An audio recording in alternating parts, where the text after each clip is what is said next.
Olá, pessoal. Meu nome é Rafael Mizerani. Estou aqui para apresentar para vocês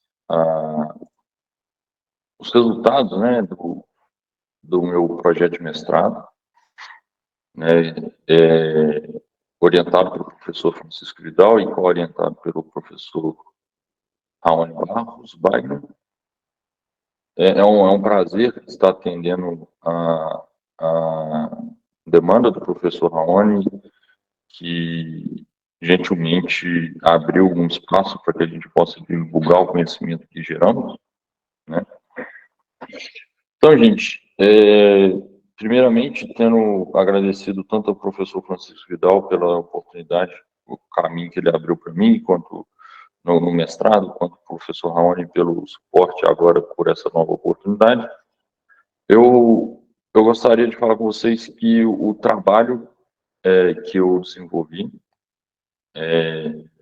foi a base para impulsionar a carreira, né? Eu consegui ali aumentar o meu entendimento sobre não só os projetos de pesquisa na academia, conforme a gente pode entender pelo título da dissertação, mas entender um pouco mais a dinâmica do trabalho humano ali, de forma que hoje o que eu aprendi, né, para conseguir chegar nessa dissertação tem me proporcionado resultados muito consistentes no mercado. Tá? Bom, tendo dito isso, hoje eu atuo como Scrum Master, né, Agile Coach. Eu organizo um time que tem sido expoente para o cliente, né? Eu trabalho na empresa que chama Bitica. O nosso cliente é uma grande empresa mundial que a gente orquestra ali, o nosso sistema ele orquestra a navegação desse cliente, tá? Os dados de navegação, né? Navios no mar. Tá? Então, temos sido destacados como um dos melhores projetos, graças aos resultados que eu consegui desenvolver com base no que eu aprendi aqui. Tá? Bom, tendo feito essa introdução, é um prazer estar aqui falando para vocês e vou dar sequência à apresentação. Quais são os grandes objetivos, né? Aqui, qual que é como que essa apresentação está organizada? Primeiramente, a gente vai dar um panorama geral, né? Tanto do que eu busquei responder, né? Qual a pergunta que a gente buscou responder, onde a gente queria chegar. Depois, dar uma contextualizada aí sobre o que eu consegui encontrar para usar como base teórica para esse trabalho. Explico rapidamente o método utilizado, as características principais observadas e, por fim, os dados, né, as informações construídas. Tá? O objetivo, né, maior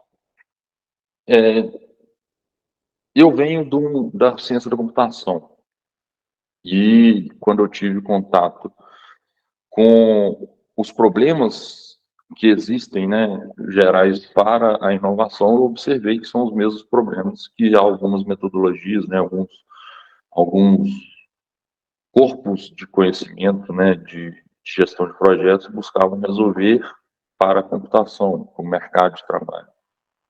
Então, eu busquei fazer esse link e acabou que esse link ele veio num caso muito específico, muito bacana, que é o caso das pesquisas nos laboratórios, né, da UFMG. Um ambiente pouco explorado, né, mas muito rico em conhecimento, né? Eu espero que esse trabalho ele tenha sido, né? Nós estamos aqui já há 5 anos da defesa dele, praticamente, que foi realizada em agosto de 2018. Eu espero que ele tenha sido um grande propulsor aí das práticas para que os resultados da academia sejam acelerados na resposta que a sociedade tanto demanda dela. Tá? Ele é muito relevante, né, principalmente porque a academia, né, as universidades, as pesquisas ali desenvolvidas são agentes indutores, né, na hélice tripla, que permitem a inovação surgir de tempos em tempos, né, melhorando a resolução dos problemas. Tá? Como corpo de conhecimento, como eu falei, né, gestão de projetos, né, que é aplicado para a resolução de problemas de mercado, e o que eu encontrei de base de dados com relação a como as pesquisas acadêmicas deveriam ser geridas. Tá?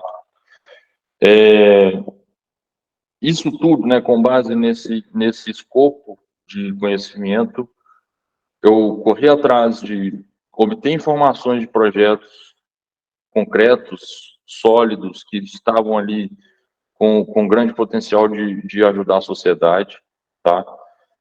Analisei a forma como essa gestão foi feita para que a gente conseguisse, então, com base no entendimento de cada caso, entender onde há convergência de necessidades de gestão e onde há divergência, né? Porque é na convergência que a gente pode encontrar padrões.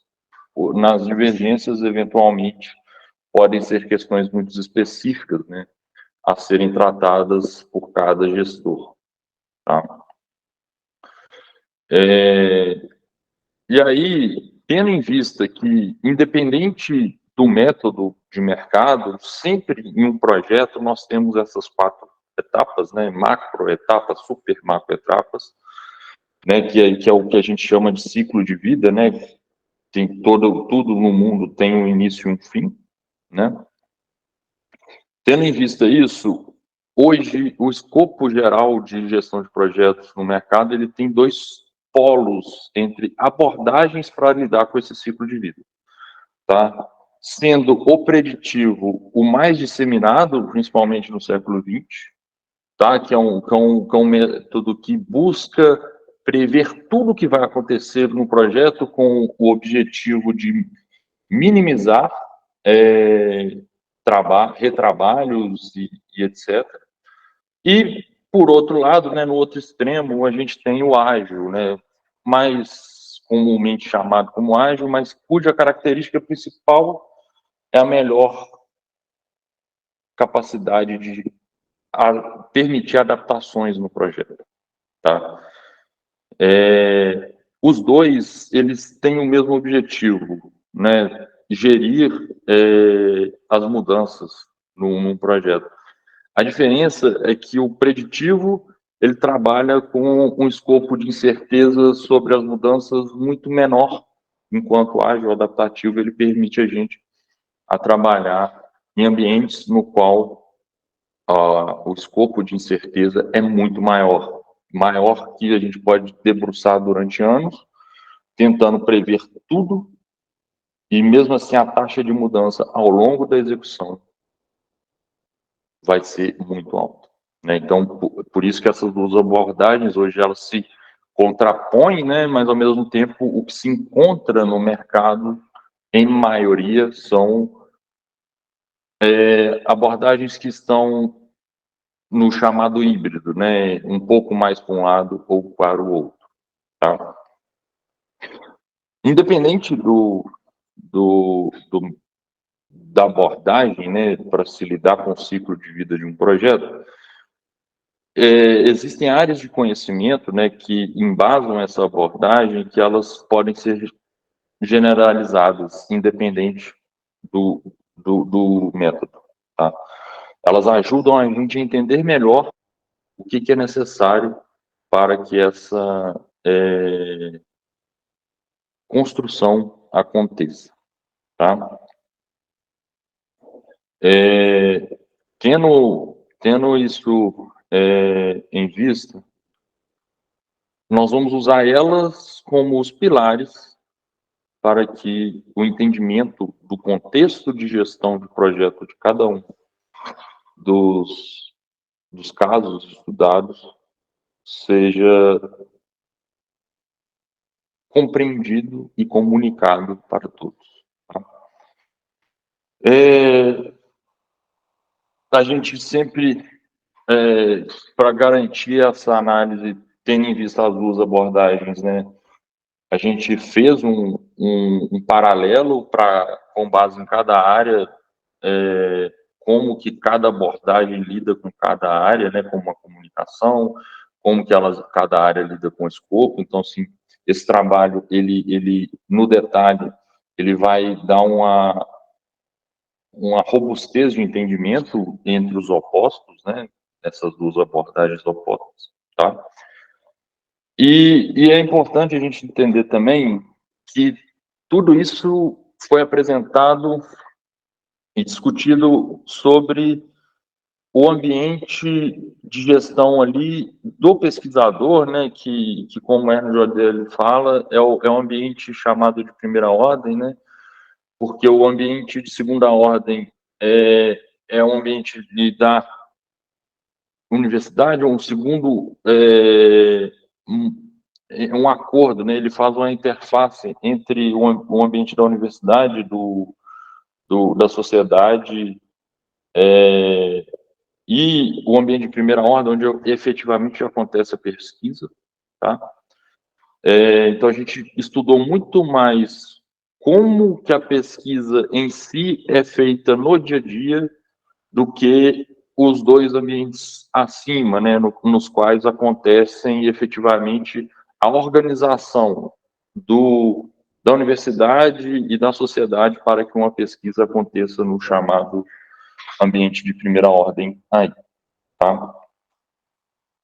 Retomando aqui, né, quais são as áreas de conhecimento, tá?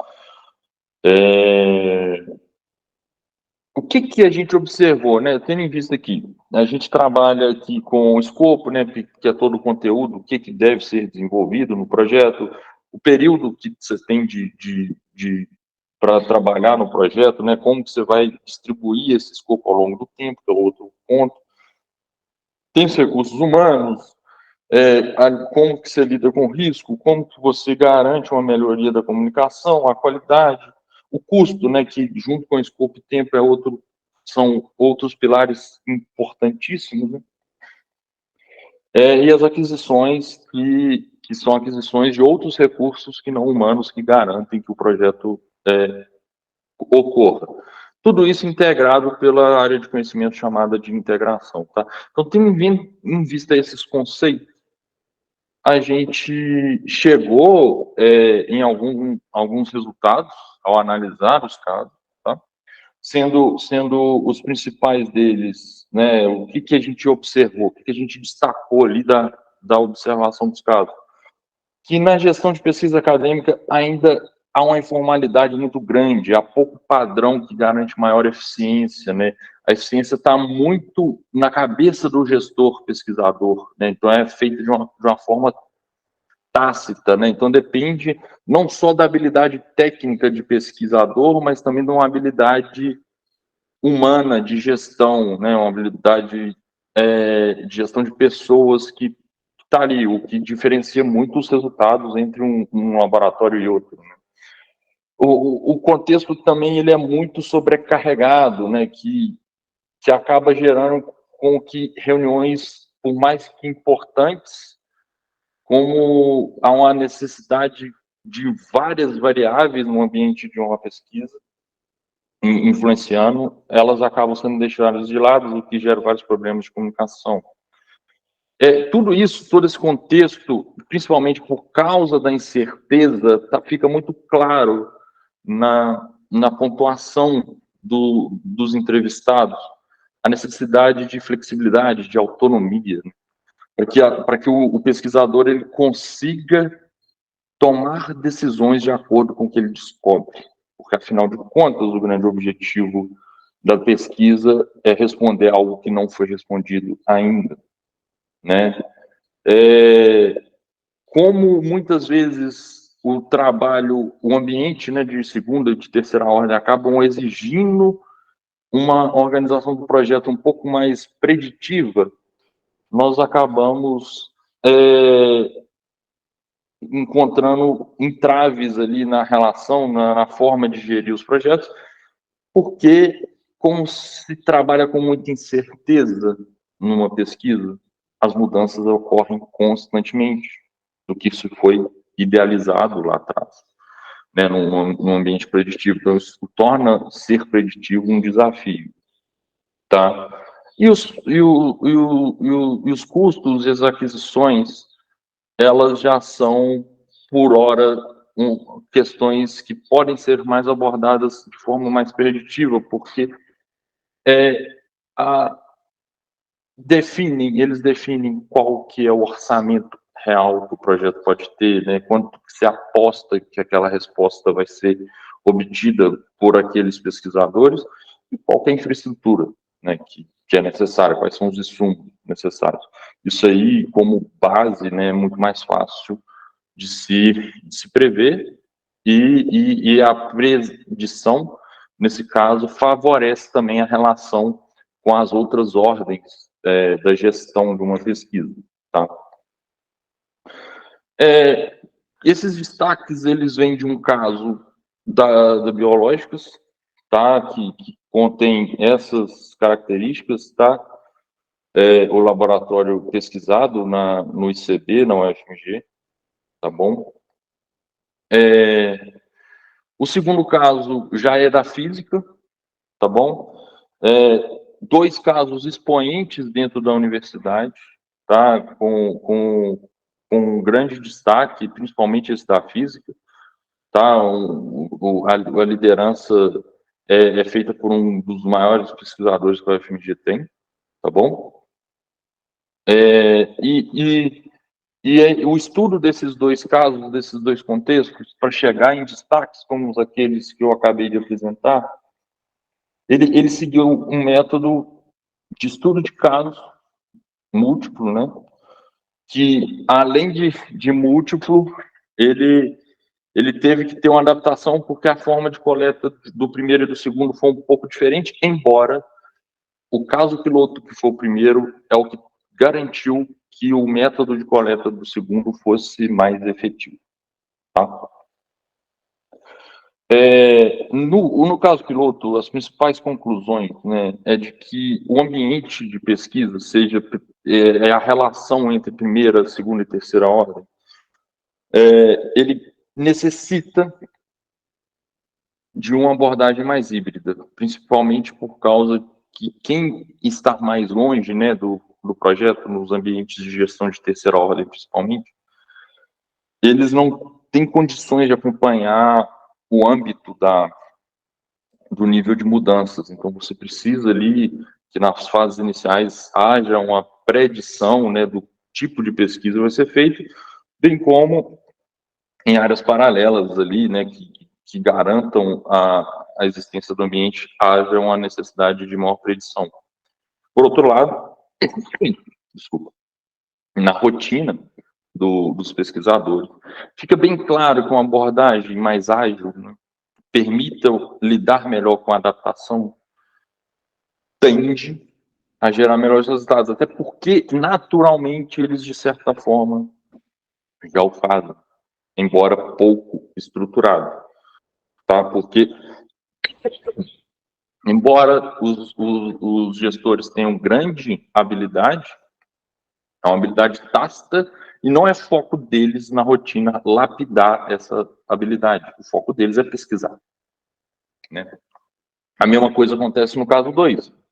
O caso 2, ele reforça essa visão muito bem, tá? Essa questão híbrida do trabalho, tá bom? Então, a gente vê claramente os momentos que há predição e os momentos que há uma necessidade de uma abordagem mais adaptativa. O preditivo aí, no caso, sempre vai entrar para garantir um melhor ambiente e uma melhor relação com outros stakeholders, com outras partes interessadas no projeto. O ágil, o adaptativo, entra para melhorar a forma como se lida com a mudança inevitável em uma pesquisa. Tá? Tendo em vista essas convergências, né, a gente tem que destacar também que os dois ambientes têm divergências pontuais, né, como a frequência de reunião, que depende muito do contexto do orientador, né, está muito na mão dele, da leitura que ele tem da necessidade de reunir ou não. Relatórios, quando devem ser feitos ou não, né? O número de projetos que cada aluno pega varia de acordo com contextos pontuais do laboratório, né? Que não são generalizáveis, tá? Essas questões de custo e aquisição vai ter muita relação com o tipo de pesquisa que vai ser feito também, tá bom? As partes interessadas, idem, porque depende muito quem que realmente vai querer saber sobre aquela pesquisa e acompanhar e investir, né, para que aquilo ali tenha resultado e ajudar para que tenha resultado. E outras formas de documentação são os principais divergências encontradas. Observem que todas essas divergências elas realmente acabam sendo contextuais. Entretanto, a característica de incerteza em um projeto de pesquisa, ela é geral. A característica de que os stakeholders precisam de uma maior segurança, ela é geral, o que tende a nos levar a um modelo híbrido. A agilidade para tratar a incerteza, a predição para garantir uma boa comunicação. Tá? Com isso, a gente elaborou uma primeira versão, né, de uma proposta, de uma abstração de um conceito, o que seria, num ciclo de vida total de um projeto de pesquisa acadêmica, uma gestão híbrida, tá? E tiramos com algumas conclusões, né, de que há uma adequação muito forte, né, principalmente nesses dois pontos, né, de que para garantir que o ambiente exista, há uma certa necessidade de predição, mas para lidar com a incerteza inerente a esse ambiente criado, há uma necessidade de maior adaptação. Tá?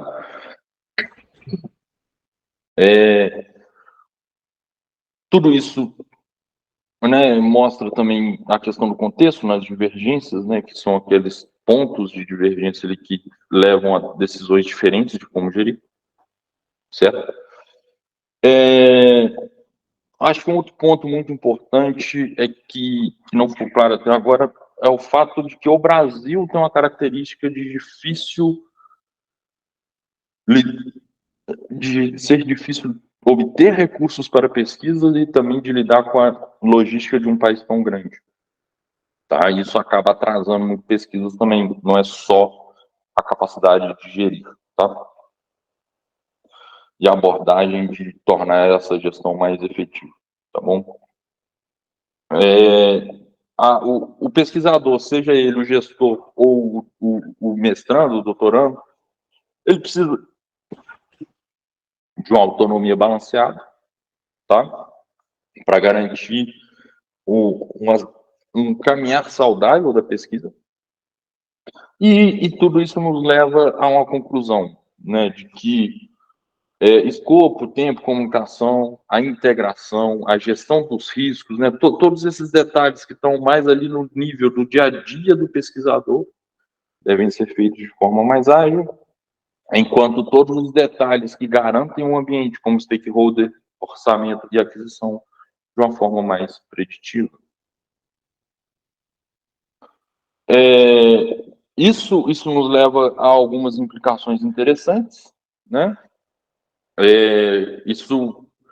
Trazer isso à luz permite o gestor do laboratório criticar melhor a sua atuação e buscar caminhos para otimizá-lo, né? Um deles pode ser um treinamento em gestão de projetos. A gente consegue garantir algumas lentes para quem adquirir esse conhecimento, para que ele identifique melhor os pontos de gargalo. Esperamos, com isso, melhorar a produtividade e, no médio prazo, ao aproximar mais a realidade de entendimento do que acontece em uma pesquisa com as empresas, a gente espera que isso também fomente um melhor diálogo entre ambas, universidade e empresa. Tá? Aqui a gente tem alguns trabalhos futuros propostos, né, na dissertação. E, por fim, um grande agradecimento, né, a todos que me permitiram o ambiente para ter esses resultados. Muito obrigado.